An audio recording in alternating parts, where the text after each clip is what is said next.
안녕하십니까, 벡터입니다. 지금 시간은 9월 8일 오후 4시 50분입니다. 자, 우리는 그전과 같은 똑같은 패턴을 지금 겪고 있습니다. 똑같은 패턴을 겪고 있고 5,500이 뚫리니까 급락장이 왔고 멤버십 분들한테 그 부분을 미리 말씀을 드렸고요. 그 다음에 지금 우리가 큰 그림을 보면 여기서 급락할 때 갭을 띄웠던 걸 정확하게 갭을 채우고 이렇게 떨어졌습니다. 떨어졌고, 그러면 여기서 상승할 때 띄웠던 갭이 정확하게 여기 5,120, 5,200에 이 갭이 있습니다. 당장은 이 갭을 못 채우더라도 당장은 이 갭을 못 채웁니다. 왜 그러냐면 이번 주에 리저브 뷰도 좋고, 그 다음에 AI 관련 컨퍼런스, 그 다음에 CPI도 뭐 뷰가 괜찮아요. CPI 뷰가 괜찮으면 아마 PPI에서도 뷰가 괜찮을 확률이 높습니다. 그래서 이번 주는 상승한다고 봐야 되고요. 기술적 반등이 오는 거죠. 그러나 한 방이 더 남아 있습니다. 왜 그러냐? 볼린저 밴드가 5,363, 대략 5,350 부근에 있습니다. 그래, 볼린저 밴드 위치가 여기에 있고, 또한 여기 51선이 있기 때문에 아마 기술적 반등이 순간적으로 많이 내려오면 5,353까지 내려왔다가 튕겨서 종가는 여기 100일선, 이 100일선의 지지를 받을 확률이 높습니다. 100일선의 지지. 이 100일선의 지지를 받고 반등할 확률이 높습니다. 자, 우리는 거의 같은 패턴. 이렇게 급락하고, 반등하고, 급락하고, 이제는 반등할 기간입니다. 왜 그러냐? 엔비디아만 보면 알 수 있어요. 엔비디아.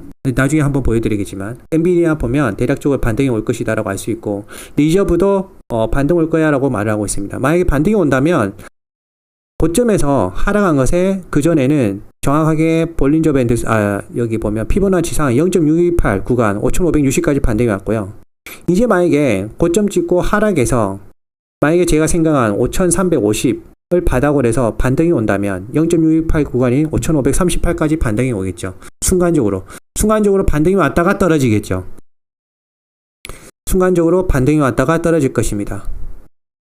하지만은 21일선을 뚫지는 못하겠죠.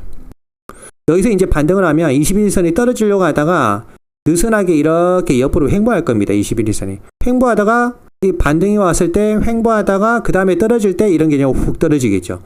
그러면 21일선 파동이 이렇게 되는 거죠. 하지만 종가는 21일선을 뚫지 못한다. 그러나 순간적으로 이제 기술적 반등이 와서 5,538 또는 5,520 뭐 그런 개념으로 순간적으로 왔다가 이제 떨어지는 거죠.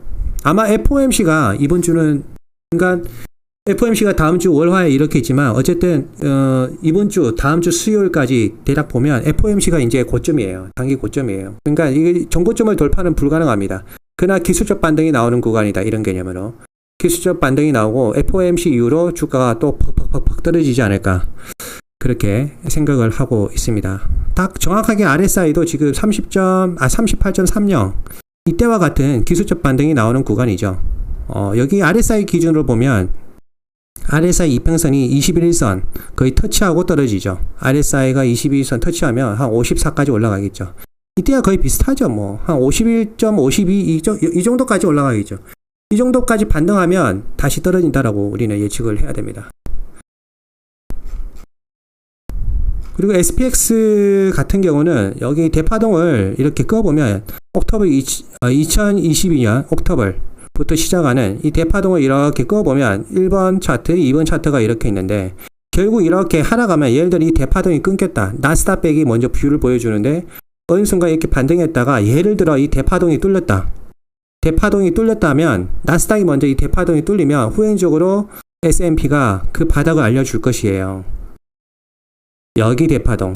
만약에 이렇게 오르락내려서 하락한다 그러면 아마 5,000까지는 떨어질 거예요. 또는 이거 뚫리면 아마 4,800 얼마. 그리고 차트적으로 설명을 드리면 이렇게 상승할 때 못 채웠던 갭 5,200은 무조건 채워야 되고요. 바로는 안 채웁니다. 제가 봤을 땐 바로는 안 채워요. 한번 바운스 오고 그 다음에 떨어질 때 채울 듯 하고요. 그 다음에 여기 5,000 갭도 채워야 됩니다. 여기 급등할 때. 그리고 큰 그림으로 보면 언젠가는 이거 채워야 됩니다. 4,432 갭을 무조건 채워야 됩니다. 무슨 일이 터지든 간에 1년이 걸리든 2년이 걸리든 3년이 걸리든 4년이 걸리든 5년이 걸리든 무조건 이거 4,000 갭 채워야 됩니다. 이거 무슨 사건이 터질지 모르겠지만 이 급등할 때 이거 못 채운 갭이 있어요. 이거 무조건 채워야 돼요. 이거 무조건 채워야 돼요. 언제가 되겠지 모르겠지만 그러면 아마 제가 계산한 공정가치와 거의 부합하지 않을까 그렇게 생각하고 있고요. 이걸 기준으로 해서 여러분들이 트레이딩에 임하시면 될 것 같습니다. 다가온 주는 제가 봤을 때 기술적 반등이 와요. 그거 엔비디아 기준으로 한번 보여드릴게요. 자, 먼저 1번 엔비디아 기준으로 설명을 드리면 그 전에 여기서 글로벌 그 연기금 자금이 들어왔었습니다. 89달러에서 90달러에서 연기금 자금이 들어왔고요. 그리고 CT 자사주 매입이 된 거는 아마 8월 8일 뭐 이때부터 자사주 매입이 됐어요. 그래서 자사주 매입을 끌어올린 거고요. 그리고 하락했고 그 다음에 지금 엔비디아 기준으로 아마 90달러 이거보다는 이때보다는 그러니까 실적 발표하기 전보다는 실적 전체적인 수치값이 좋게 나왔잖아요. 그냥 찍어내린 거지. 그렇기 때문에 아마 그 연기금이나 이런 쪽에서는 90달러까지가 안 와도 아마 100달러 100이나 정말 보수적으로 잡아도 한 97달러 이 선에서 매집이 들어올 거예요. 그리고 제가 분석을 했을 때 100달러는 웬만해서는 안 깨집니다. 이거는 100달러는 왜 그러냐 1시간 봉으로 보면 대략 유추가 가능합니다. 1시간 봉으로 보면 엔비디아는 여기 21일선 저항선에 갇혀 있어요. 이게 2024년 8월 28일 이후로 엔비디아는 1시간 봉으로 21일선 저항에 갇혀 있다. 21일선. 근데 우측 저항선 21일선 이렇게 오죠. 이렇게 오는데 엔비디아 여기 보면 엔비디아 주식은 우측으로 쏠리고 있죠. 바로 옆에. 하면 이렇게 갔다가 월요일 날 예를 들어 급락이 오더라도 옵션상으로 100달러 밑으로는 웬만해서는 안 뚫립니다. 아무리 CTA가 돌아가도 100달러 이하로는 안 뚫립니다. 100달러 이하로는. 그리고 여기 보시면 갈수록 거래량이 줄고 있죠.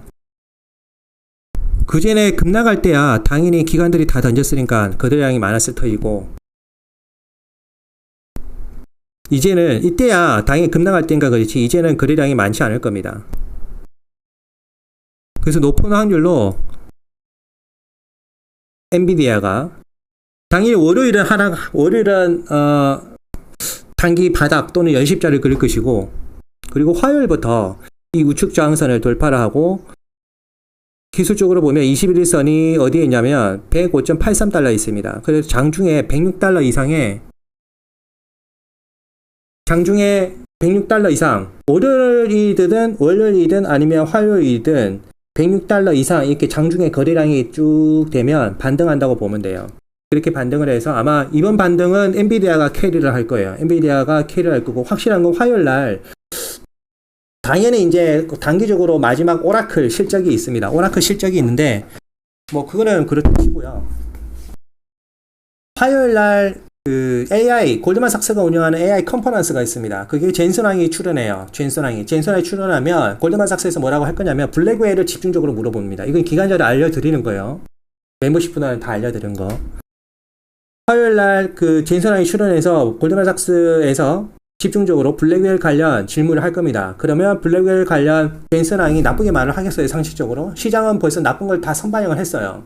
그러면 이제 좋은 내용은 뭐야? 이 들어볼 거 아니에요. 그렇게 되면 그 좋은 내용을 말을 하면 젠슨왕이 또 이 뻐꾸기 속된 말로 뻐꾸기고 이 표현법 잘하잖아요.